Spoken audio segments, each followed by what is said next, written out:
السلام عليكم يا جماعة، ازيكم عاملين ايه؟ الحمد لله ماشي.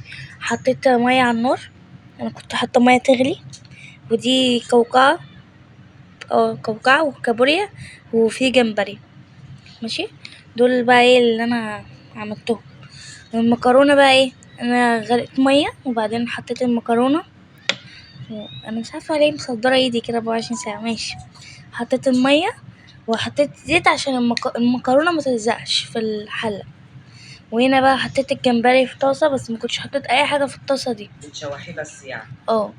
كنت بشوحه. وبعدها بقى بعد ما شوحته حطيت زبدة. وهنا غليت مية تانية حطيت الكابوريا. غليت المية وحطيت الكابوريا.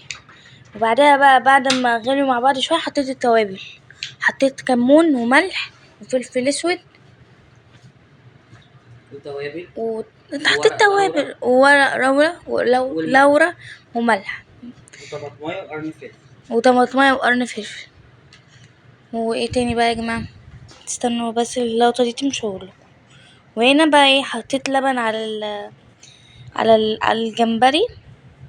بعد حطيت الاول ايه زبده ومش عارف ايه، وحطيت لبن على الجمبري، وبعدها خليتهم يغلوا مع بعض كده، وحطيت شطه.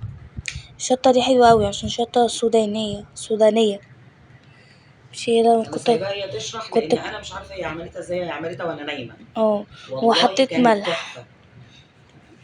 بعد ما حطيتي لبن على الجمبري ايه اللي حصل؟ وحطيت ملح والفلفل والشطه وفلفل اسود. وبعدها الكابوريا اتعملت شويه، مش اتعملت قوي. ماشي، استنوا بقى تاني. وقعدنا نقلب فيها وكده بقى، كانت حلوه شويه، كانت لسه قربت تستوي. كنت لسه مش خلصتها، بس انا حطيت التوابل او لسه ما حطيتهاش هنا، مش عارف. لا كنت حطيتها.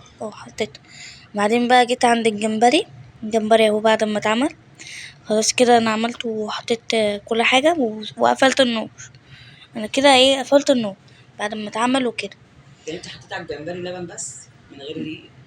لا من غير دقيق. ما شاء الله. وبعدين هنا بقى جينا عند الكابوريا تاني والصدفه اهو.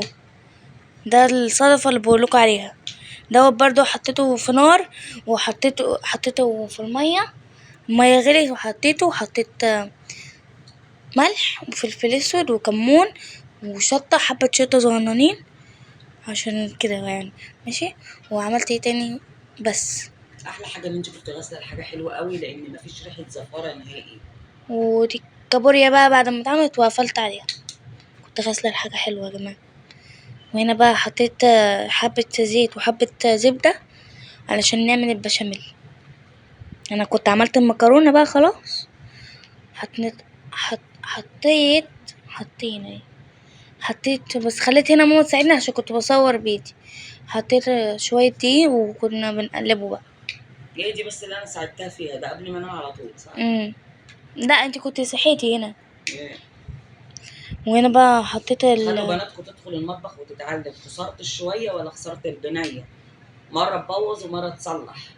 وهنا بقى عملناه وحطينا اللبن عشان البشاميل يتعمل، بس نحطه بالراحة، مرة على مرة كده. نحطه اللبن وقلبه عشان ما تلزقش وما تكلكعش. بس ما تعملوش زي وتقلبوا باللي هي المعلقة الخشب دي. ايوه قلبوا بالبتاعة دي، اسمها ايه؟ اللي هي البلاستيك شويه، السيليكون دي.